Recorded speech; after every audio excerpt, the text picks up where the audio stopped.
द्वितीय राजीव गांधी सामान्य ज्ञान प्रतियोगिता यानी कि जो second Rajiv Gandhi GK competition का आयोजन हो रहा है, जिसमें आपको बहुत सारे इनाम आप जीत सकते हैं। बहुत अच्छा मौका है ये। सामान्य ज्ञान की प्रतियोगिता है जिसमें 60 प्रश्न 30 मिनट के अंदर अंदर आपको पूछे जाएंगे। और अगर आपने अभी तक इसमें आवेदन नहीं किया है तो आप भी युवा रोजगार डॉट इन पर जाकर आवेदन कर सकते हैं और जीत सकते हैं। आप भी इस प्रतियोगिता को जीत सकते हैं। इससे रिलेटेड बहुत सारे इनाम भी प्रदान किए जाएंगे और ई सर्टिफिकेट भी जारी किया जाएगा। ये दो प्रतियोगिता है। इससे पहले भी एक सामान्य ज्ञान प्रतियोगिता राजीव गांधी ज्ञान प्रतियोगिता का आयोजन किया जा चुका। अगर इसके संबंधित प्रश्नों की बात करें तो इसमें भारत सशक्तिकरण की यात्रा के विषय पर स्वतंत्रता संग्राम, भारत की आर्थिक विकास, मनरेगा और मुख्य जो क्रांतियां हुई हैं और राजीव गांधी से रिलेटेड जितने भी उन्होंने विकास कार्य करवाए और भारत में कला साहित्य विकास आदि संबंधित प्रश्न पूछे जाएंगे और 60 प्रश्न पूछे जाएंगे जिनका 30 मिनट में आपको आंसर देना होगा। और ये प्रतियोगिता ऑनलाइन होगी और आप इसका आवेदन भी ऑनलाइन कर सकते हैं। और जब प्रतियोगिता होगी तो आपको इसका जो जो भी सूचना है दे दी जाएगी। तो आज के इस इम्पोर्टेंट वीडियो हम इस प्रतियोगिता से रिलेटेड जितने भी टॉप इम्पोर्टेंट क्वेश्चन है राजीव गांधी से रिलेटेड वो देखेंगे और अगले वीडियो में विकास भारत के विकास आदि कला साहित्य के बारे में भी वीडियो आएगा, जिसे देखकर आप इस प्रतियोगिता को आसानी से जीत सकते हैं। क्योंकि ज़्यादा कठिन प्रश्न नहीं पूछे जाते हैं, आसान से प्रश्न पूछे जाते हैं। और राजीव गांधी से रिलेटेड यह सामान्य ज्ञान प्रतियोगिता है तो राजीव गांधी से संबंधित प्रश्न जरूर पूछे जाएंगे। तो चलिए वीडियो को शुरू करते हैं।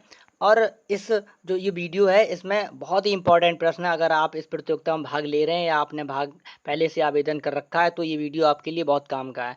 इस वीडियो में बहुत ही इंपॉर्टेंट क्वेश्चन है जो इस प्रतियोगिता में ज़रूर पूछे जाएंगे। तो बहुत ही टॉप लेवल का वीडियो है ये। तो वीडियो को लास्ट तक जरूर देखें और आप भी बड़ी आसानी से इस प्रतियोगिता को जीत सकते हैं। तो पहला प्रश्न देखते हैं, सद्भावना दिवस कब मनाया जाता है? ऑप्शन है आपके सामने 21 अगस्त, 20 अगस्त, 30 अगस्त व 4 मार्च को। तो सद्भावना दिवस कब मनाया जाता है? तो सद्भावना दिवस 20 अगस्त को मनाया जाता है। सद्भावना दिवस क्यों इम्पोर्टेंट है इस प्रतियोगिता के लिए? क्योंकि सद्भावना दिवस राजीव गांधी का जन्म दिवस है और उसी के रूप राजीव गांधी के जन्म दिवस के रूप में इसे सद्भावना दिवस के रूप में मनाते हैं। तो राजीव गांधी आप सब जानते हैं भारत के प्रधानमंत्री रहे, इंदिरा गांधी के पुत्र थे और बहुत ही अच्छे प्रधानमंत्री थे। इन्होंने बहुत सारे सराहनीय कार्य किए हैं। तो आप याद रखिए सद्भावना दिवस कब मनाया जाता है और इनके बारे में आगे वीडियो में बहुत सारे प्रश्न हैं, इनके बारे में आप सब जान लीजिए और पढ़ लीजिए और ये प्रश्न आप जरूर देखिए। तो इम्पोर्टेंट है, सद्भावना दिवस कब मनाया जाता है? 20 अगस्त को मनाया जाता है। और अभी 20 अगस्त को राजीव गांधी के जन्म दिवस के उपलक्ष्य में इसे मनाया जाता है। तो ऑप्शन नंबर बी बिल्कुल सही हो जाएगा, सद्भावना दिवस 20 अगस्त को मनाया जाता है। अगला प्रश्न देखते हैं। अगला प्रश्न है, भारत के सबसे युवा प्रधानमंत्री का नाम है? नरेंद्र मोदी, इंदिरा गांधी, संजय गांधी, राजीव गांधी। तो भारत के जो सबसे युवा प्रधानमंत्री थे वो थे Rajiv Gandhi. Option number D बिल्कुल सही हो जाएगा। जो राजीव गांधी हैं भारत के सबसे युवा प्रधानमंत्री थे। और अगर संजय गांधी इनके भाई थे और इंदिरा गांधी इनकी माता का नाम था और पिता का नाम फिरोज गांधी था। तो ये सारे जितने भी इनसे इंपॉर्टेंट फैक्ट हैं उनको भी एक्स्ट्रा फैक्ट हैं, इनको भी याद रखिए। और नरेंद्र मोदी जो कि प्रेजेंट टाइम में प्रधानमंत्री हैं। तो भारत के सबसे युवा प्रधानमंत्री की अगर बात करें तो वो राजीव गांधी थे, सबसे युवा प्रधानमंत्री। तो ऑप्शन नंबर डी बिल्कुल सही हो जाएगा, भारत के इस युवा प्रधानमंत्री का नाम राजीव गांधी था।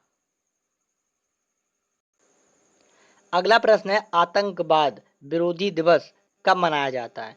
तो आतंकवाद विरोधी दिवस कब मनाया जाता है? ऑप्शन है 21 मई, 22 मई, 7 मई व 13 मई। तो ऑप्शन नंबर ए बिल्कुल सही हो जाएगा, 21 मई को।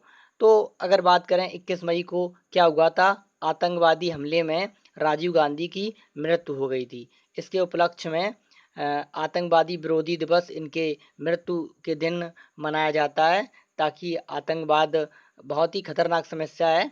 और राजीव गांधी एक सभा में गए हुए थे, वहाँ पर आतंकवादी हमले में इनकी मृत्यु हो गई थी। तो आतंकवादी विरोधी दिवस 21 मई को मनाया जाता है। तो ऑप्शन नंबर ए बिल्कुल सही हो जाएगा। जो आतंकवादी विरोधी दिवस है वो 21 मई को मनाया जाता है, जो कि राजीव गांधी से रिलेटेड है। इसे इंपॉर्टेंट प्रश्न है, इसे जरूर याद रखिए, पूछा जा सकता है। तो ऑप्शन नंबर ए बिल्कुल सही हो जाएगा। आतंकवाद विरोधी दिवस 21 मई को मनाया जाता है। चलिए अगला प्रश्न देख लेते हैं।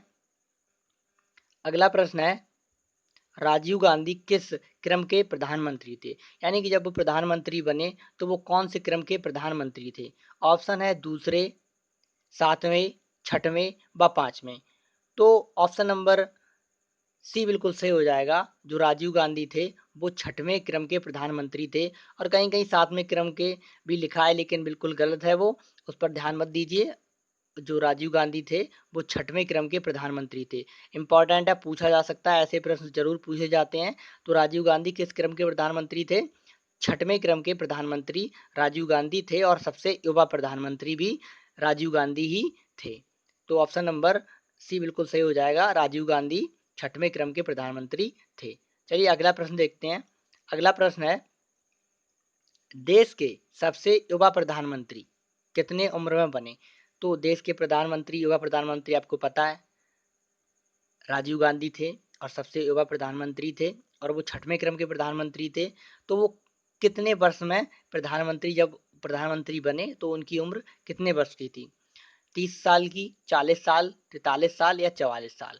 तो जब वो प्रधानमंत्री बने राजीव गांधी जी, तो उनकी उम्र 40 साल थी। तो ऑप्शन नंबर बी बिल्कुल सही हो जाएगा। देश के सबसे युवा प्रधानमंत्री राजीव गांधी, जो कि 40 साल की उम्र में प्रधानमंत्री बने थे। यानी कि ऑप्शन नंबर बी बिल्कुल सही हो जाएगा। देश के सबसे युवा प्रधानमंत्री जो कि 40 साल में बने थे। जब उनकी उम्र 40 साल थी तब राजीव गांधी देश के प्रधानमंत्री बने थे, अपनी माता इंदिरा गांधी की हत्या के बाद। तो ऑप्शन नंबर बी बिल्कुल सही हो जाएगा। एक्स्ट्रा फैक्ट जो मैं बता रहा हूँ उनको भी याद रखिए, क्योंकि इससे रिलेटेड भी प्रश्न कोई भी पूछा जा सकता है जो कि आपसे छूटे ना। तो ये भी आप याद रखिए। चलिए अगला प्रश्न देख लेते हैं।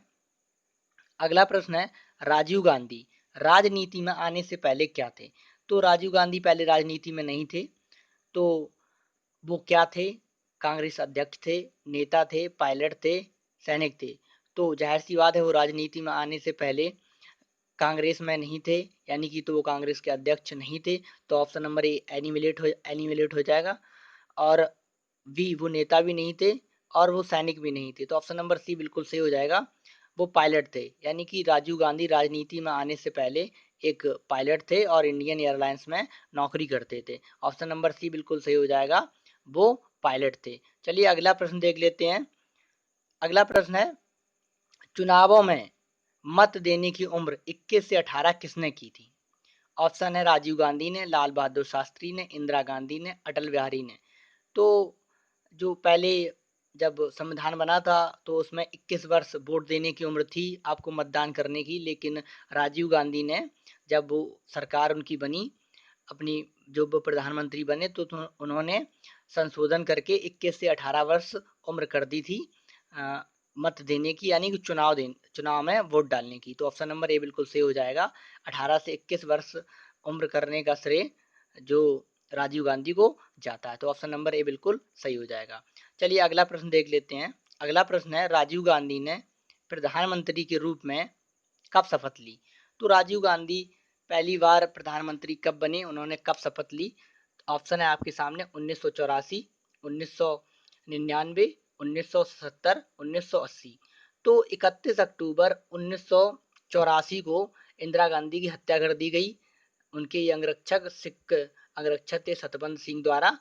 फिर राजीव गांधी को प्रधानमंत्री बनाया गया। तो 1984 में प्रधानमंत्री के रूप में राजीव गांधी ने शपथ ली थी। तो ऑप्शन नंबर ए बिल्कुल सही हो जाएगा। राजीव गांधी ने 40 साल की उम्र में सबसे युवा प्रधानमंत्री के रूप में 1984 में प्रधानमंत्री के रूप में शपथ ली। तो ऑप्शन नंबर ए बिल्कुल सही हो जाएगा। चलिए अगला प्रश्न देख लेते हैं। अगला प्रश्न है, राजीव गांधी पहली बार लोकसभा सांसद कहां से बने?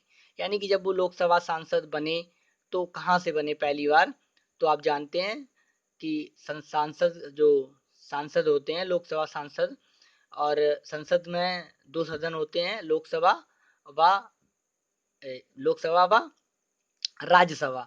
तो वो राज्यसभा के सदस्य नहीं थे, वो लोकसभा के सदस्य थे, और पहली बार वो कहाँ से लड़े? ऑप्शन है अमेठी, इटावा, रायबरेली व उन्नाव। तो ऑप्शन नंबर ए बिल्कुल सही हो जाएगा। जो पहली बार वो सांसद बने थे वो अमेठी से चुनाव जीतकर सांसद बने थे। तो अमेठी आज भी कांग्रेस की बहुत ही पावरफुल सीट थी, लेकिन राहुल गांधी पिछले चुनाव में वहां से हार गए। स्मृति ईरानी अमेठी से प्रेजेंट टाइम में सांसद हैं। और यहाँ बात करें राजीव गांधी की, तो राजीव गांधी पहली बार लोकसभा सांसद अमेठी से ही बने थे। ऑप्शन नंबर ए बिल्कुल सही हो जाएगा। अगला प्रश्न देखते हैं। अगला प्रश्न है, सूचना क्रांति का जनक किसे कहा जाता है? ऑप्शन है नरेंद्र मोदी को, राजीव गांधी को, रविशंकर प्रसाद को, जयराम नारायण को। तो ऑप्शन नंबर बी बिल्कुल सही हो जाएगा, राजीव गांधी को। सूचना के क्षेत्र में राजीव गांधी ने बहुत सारे कार्य किए, तो इन्हें सूचना क्रांति का जनक माना जाता है। इनके ही काल में टेक्नोलॉजी से रिलेटेड पहली कंपनी IBM भारत आई थी। तो सूचना क्रांति का जनक इन्हें ही कहा जाता है। तो ऑप्शन नंबर बी बिल्कुल सही हो जाएगा। ऐसे प्रश्न अक्सर एग्जाम में इस जो प्रतियोगिता है इसमें पूछे जा सकते हैं, और सभी इंपॉर्टेंट प्रश्नों को ही इसमें शामिल किया है। फालतू के प्रश्न एक भी नहीं है। तो सभी वीडियो को लास्ट तक इसलिए जरूर देखें। तो सूचना क्रांति का जनक किसे कहा जाता है? ऑप्शन नंबर बी बिल्कुल सही हो जाएगा, राजीव गांधी को। अगला प्रश्न देखते हैं। अगला प्रश्न है, राजीव गांधी ने महिलाओं के लिए कितने प्रतिशत आरक्षण तय किया था? यानी कि पहले महिलाओं के लिए आरक्षण जो कम था, लेकिन राजीव गांधी ने महिलाओं के लिए कितने प्रतिशत आरक्षण किया था? तो ऑप्शन नंबर ए, बी और सी, यानी कि 33, 50, 30 या 20। तो ऑप्शन नंबर ए बिल्कुल सही हो जाएगा। उन्होंने 33% का आरक्षण महिलाओं के लिए निर्धारित किया था। जब उनकी सरकार बनी तो उन्होंने 33% आरक्षण महिलाओं के लिए तय किया था। ऑप्शन नंबर ए बिल्कुल सही हो जाएगा। अगला प्रश्न देखते हैं, इंदिरा गांधी की हत्या कब हुई? तो आपको मैं पहले ही बता चुका हूं। तो ऑप्शन नंबर ए बिल्कुल सही हो जाएगा, 31 अक्टूबर 1984। जो इंदिरा गांधी थी, इनकी राजीव गांधी की माता थी और भारत की प्रथम पहला महिला प्रधानमंत्री थी और पंडित जवाहरलाल नेहरू की पुत्री थी। तो इंदिरा गांधी की हत्या 31 अक्टूबर 1984 को कर दी गई थी सतवंत सिंह द्वारा उनके ही आवास पर। तो ऑप्शन नंबर ए बिल्कुल सही हो जाएगा, 31 अक्टूबर 1984 को इंदिरा गांधी की हत्या कर दी गई थी। ऑप्शन नंबर ए बिल्कुल सही हो जाएगा। चलिए अगला प्रश्न देखते हैं। भारत का सबसे बड़ा खेल पुरस्कार है, यानी कि जो भारत में खेल के क्षेत्र में सबसे बड़ा पुरस्कार कौन सा है? और तो ऑप्शन है अर्जुन पुरस्कार, द्रोणाचार्य पुरस्कार, मेजर ध्यानचंद पुरस्कार, राजीव गांधी खेल रत्न पुरस्कार। तो ये सारे पुरस्कार जो ऑप्शन में दिए गए हैं वो सारे पुरस्कार खेलों में दिए जाते हैं। अर्जुन पुरस्कार भी खेलों से संबंधित है और द्रोणाचार्य पुरस्कार भी खेलों में दिया जाता है, जो कि खेलों में जो कोच होते हैं उनको ये प्रदान किया जाता है। और तो भारत का सबसे बड़ा खेल रत्न पुरस्कार की अगर बात करें तो राजीव गांधी खेल रत्न पुरस्कार भारत का सबसे बड़ा पुरस्कार है। और पहली बार अगर राजीव गांधी खेल रत्न पुरस्कार की बात करें किसे दिया गया, तो विश्वनाथन आनंद को सबसे पहले राजीव गांधी प्राप्त करने वाले वो व्यक्ति हैं, विश्वनाथन आनंद, जो कि शतरंज में ग्रैंड मास्टर हैं, आप जानते ही होंगे। तो और अगर बात करें कब से शुरू हुआ, ये भी पूछा जा सकता है कि भारत जो राजीव गांधी खेल रत्न पुरस्कार है वो कब से प्रारंभ हुआ? तो 1991-92 में ये पहली बार प्रारंभ हुआ। और सबसे बड़ा पुरस्कार इसलिए इम्पोर्टेंट है, हाल ही के दिनों में ये वितरित किए गए हैं। अभी रोहित शर्मा को क्रिकेट के क्षेत्र में, रानी रामपाल को और विनेश फोगाट को पहलवानी के क्षेत्र में, और पैरा एथलेटिक्स में जो मरियप्पन थंगा वैल्यू हैं उनको ये प्रदान किए गए हैं। तो ये अभी लेटेस्ट है, इसलिए करंट से रिलेटेड भी प्रश्न पूछा जा सकता है। तो भारत का सबसे बड़ा खेल रत्न पुरस्कार है वो राजीव गांधी खेल रत्न पुरस्कार है। ऑप्शन नंबर डी बिल्कुल सही हो जाएगा। चलिए अगला प्रश्न देख लेते हैं। अगला प्रश्न है, राजीव गांधी खेल रत्न पुरस्कार पाने वाले पहले खिलाड़ी हैं। तो अभी मैंने बताया कि विश्वनाथन आनंद हैं जो कि राजीव गांधी खेल रत्न पुरस्कार पाने वाले पहले खिलाड़ी हैं, ऐसा भी पूछा जा सकता है। तो विश्वनाथन आनंद जो कि शतरंज के खिलाड़ी हैं, उन्हें पहली बार राजीव गांधी खेल रत्न पुरस्कार प्रदान किया गया था। और रोहित शर्मा को अभी 2020 में प्रदान किया गया है राजीव गांधी खेल रत्न पुरस्कार। तो ऑप्शन नंबर ए बिल्कुल सही हो जाएगा, विश्वनाथन आनंद को राजीव गांधी खेल रत्न पुरस्कार पहली बार दिया गया था। अगला प्रश्न देखते हैं, राजीव गांधी खेल रत्न पुरस्कार कब से दिया जाता है। तो अभी बताया कि राजीव गांधी खेल रत्न पुरस्कार 1991 से प्रदान किए जा रहे हैं। तो ऑप्शन नंबर ए बिल्कुल सही हो जाएगा। 1991 से राजीव गांधी जो खेल रत्न पुरस्कार है वो प्रदान किए जा रहे हैं। अगला प्रश्न देखते हैं, राजीव गांधी की मृत्यु कहाँ हुई थी। तो राजीव गांधी की मृत्यु एक अपनी राजनीतिक सभा के दौरान एक आतंकवादी हमले में हो गई थी, बम विस्फोट में। जो मृणालिनी नाम की एक लड़की उनके पैर छूने के लिए झुकी थी और उसके बाद उसने बटन उसने बांध रखा था बॉम्ब अपने शरीर पर, और फिर उसने बटन दबा दी और फिर उसी हादसे में एक आतंकवादी हमले में राजीव गांधी की मृत्यु हो गई थी। तो कहाँ हुई थी उनकी मृत्यु? इटली में, लंदन में, श्री परमंदूर में या मुंबई में। तो श्री परमबुद्दूर में उनकी मृत्यु हुई थी, जो कि तमिलनाडु में है, और वहीं पर वो राजनीतिक सभा में गए हुए थे। श्री परमबंदूर याद रखिए, वहीं पर आतंकवादी हमले में इनकी मृत्यु हो गई थी। अगला प्रश्न है, हाल ही में राजीव गांधी किसान न्याय योजना की शुरुआत कहाँ हुई है। तो हाल ही में राजीव गांधी किसान न्याय एक योजना का प्रारंभ किया गया है। कहाँ हुई है ये? पंजाब में, हरियाणा में या छत्तीसगढ़ में या झारखंड में। तो ऑप्शन नंबर सी बिल्कुल सही हो जाएगा। छत्तीसगढ़ राज्य में जो राजीव गांधी किसान न्याय योजना का प्रारंभ किया गया है। इंपॉर्टेंट है, याद रखिए, राजीव गांधी किसान न्याय योजना का प्रारंभ छत्तीसगढ़ में किया गया। ऑप्शन नंबर सी बिल्कुल सही हो जाएगा। अगला प्रश्न देखते हैं। अगला प्रश्न है, जवाहर नवोदय स्कूल शुरुआत किसने की? राजीव गांधी ने, इंदिरा गांधी ने, जवाहरलाल नेहरू ने, रामनाथ कोविंद ने। तो शिक्षा से रिलेटेड बहुत सारे कार्य राजीव गांधी ने किए हैं और शिक्षा की क्रांति का जनक भी इन्हें कहा जाता है। इन्होंने शिक्षा संबंधित बहुत सारे कार्य किए। तो जवाहरलाल नेहरू यानी कि जवाहर नवोदय स्कूलों में जो स्कूल खोले गए, उन्हीं की सरकार में खोले गए। तो ऑप्शन नंबर ए बिल्कुल सही हो जाएगा। राजीव गांधी ने जवाहर नवोदय स्कूलों की शुरुआत की थी। तो ऑप्शन नंबर ए बिल्कुल सही हो जाएगा। इसमें क्या होता है, इंटर तक की पढ़ाई बिल्कुल फ्री होती है और वहीं पर रहने खाने की व्यवस्था भी की जाती है। तो ये जवाहर नवोदय स्कूल की शुरुआत राजीव गांधी द्वारा ही की गई थी। अगला प्रश्न देखते हैं, एमटीएनएल का गठन किस सरकार में हुआ है।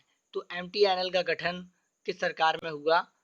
ऑप्शन है लाल बहादुर शास्त्री सरकार में, मनमोहन सिंह सरकार में, सोनिया गांधी सरकार में, अटल बिहारी की सरकार में।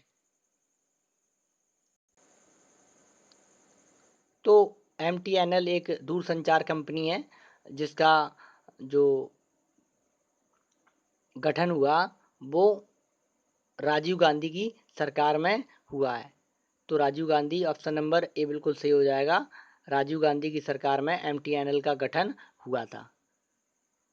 चलिए अगला प्रश्न देखते हैं, और ये वीडियो का अंतिम प्रश्न है, क्योंकि फिर ज़्यादा वीडियो लॉन्ग हो जाएगा, इसलिए इसका पार्ट 2 आप ज़रूर देख लीजिए और उसमें बहुत ही इंपॉर्टेंट प्रश्न आपको मिलेंगे, और इसमें इसलिए थोड़े कम प्रश्न रखे हैं ताकि वीडियो ज़्यादा लंबा ना हो जाए। तो देखते हैं, एनईपी की घोषणा किसने की? एनईपी मतलब नेशनल एजुकेशन पॉलिसी। तो नेशनल एजुकेशन पॉलिसी हाल ही के दिनों में इसे जो करंट सरकार है यानी कि नरेंद्र मोदी सरकार इसे लागू कर रही है, और जो कर्नाटक राज्य है एनईपी लागू करने वाला पहला राज्य बन गया है। तो एनईपी की घोषणा राजीव गांधी सरकार ने की थी। राष्ट्रीय शिक्षा नीति, जैसा कि बताया, शिक्षा पर बहुत कार्य किया था राजीव गांधी जी ने। तो राजीव गांधी जी, ऑप्शन बिल्कुल सही हो जाएगा। ऑप्शन नंबर डी, एनईपी की घोषणा राजीव गांधी ने करी थी। तो आगे के प्रश्न आप अगले पार्ट में ज़रूर देखिए। वीडियो देखने के लिए आपका बहुत बहुत धन्यवाद। और